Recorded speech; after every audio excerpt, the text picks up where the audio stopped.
Hello, this is Angela Barnes, bringing you updates from my mother, Janet Barnes, the longest living quadriplegic, incomplete in the Guinness World Record. Heartspoken Words is the trademark in the business that I'm using to share mother with you.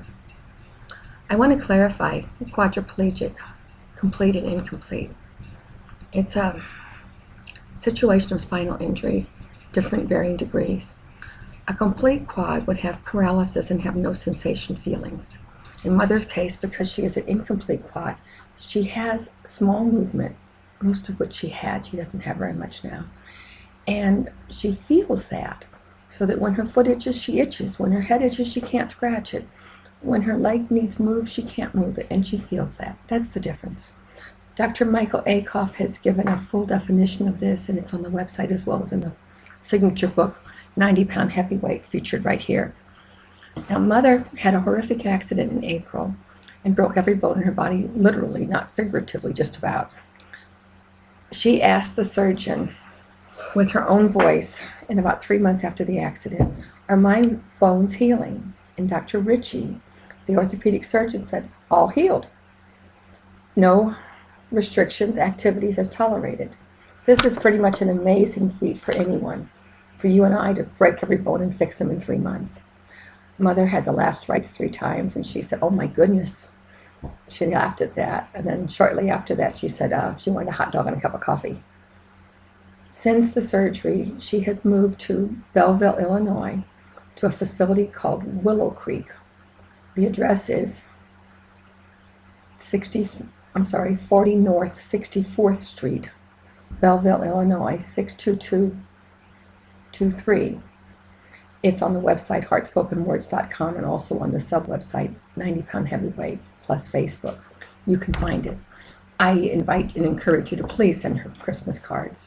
Please remind her you remember her and you care. Send your prayers. She has had battles of infection, sepsis, urinary infections, many times at this point. Some were because of the hardware that was left in her ankle after the ankle healed that stayed continually providing infection spots. That is now remedied. The most recent new concern is upcoming surgery to repair and remove kidney stones and bladder stones. The most significant is some large kidney stones. She's going to be on antibiotics until this surgery, probably in early January, to keep her from gaining new infections. This issue of being on antibiotics has taken a toll on her whole immune system and goes against her entire belief system with medication, but it's necessary. She is receiving her supplements. She gets her apple cider vinegar and cherry juice and vision formula and many more of those things that she so believes are the reason she's had this long life as a quad. Born with a broken neck, longest living quad in the world record as I described, but also the oldest because this was a birth injury. Mother says, and most of you have heard this, or some of you have heard this, "I have not been handicapped by my condition. I'm physically challenged and differently able." What you may not know is she also has written letters to me in '98 that are now in the book that say, "I'm the most fortunate of people. I wouldn't change lives with anyone. I've learned more than anybody could ever learn, and I totally appreciate the ability I have." So her statements are positive. Her story in life are an inspiration. She is a living legacy.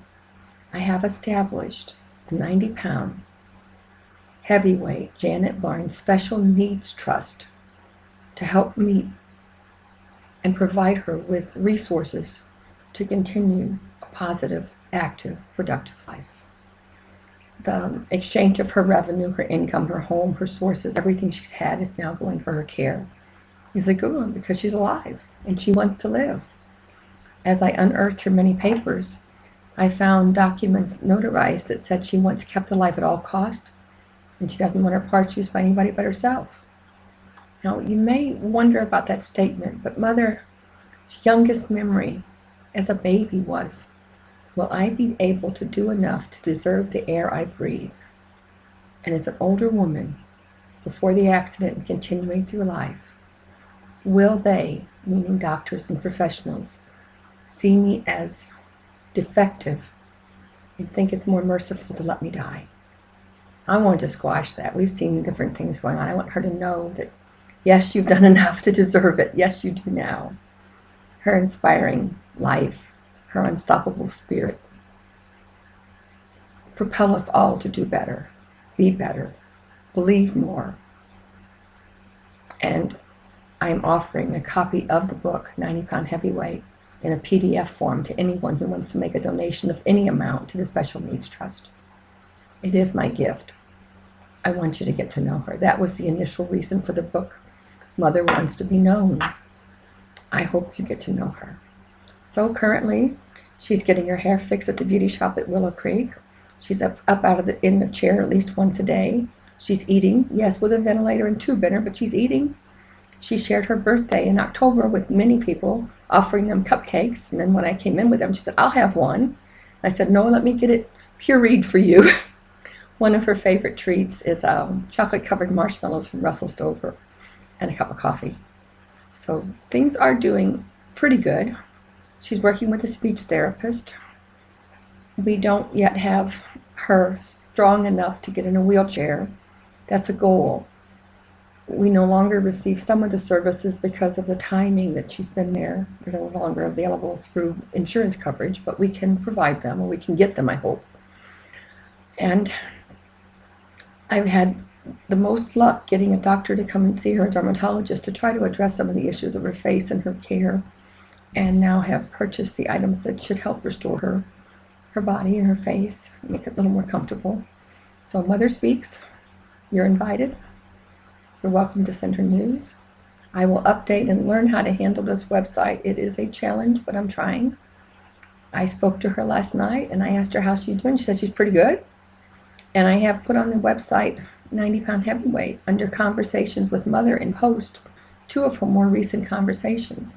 One where she addressed my husband's question, would she still want to be alive and go through all of this if she'd known what would be happening to her? And her answer basically was, why sure, I just believe in living. And the other was a message to my brother Brian. And I hope he gets to hear it, but you're welcome to listen. As we know more, I'll share more. As you remember her, please carry her in your hearts. As the surgery approaches, we need prayers, good wishes. I'm not a practicing Catholic myself anymore, but Mother being eclectic in her words, but participating strongly with the Catholic Church, I'm going to offer a novena for that safe completion of the needed surgery and the dismissal of those antibiotics so that she can resume a more quick response back to life in the fashions that she deems it. I thank you all for caring. Please visit heartspokenwords.com for the programs and the specials. Please visit 90poundheavyweight.heartspokenwords and Facebook. Like Facebook and like those things, because for some reason they make a difference in the resources that are available and the better sharing we can do. Spread the word. Let people see and hear about Mother. I placed different times free things, and I'll continue to do such. There's still a mini version of the Faces of Mother out there. Mother's signature poem, if you look for it, is called May You Experience. The one I share is called She's Not Confined. Thank you.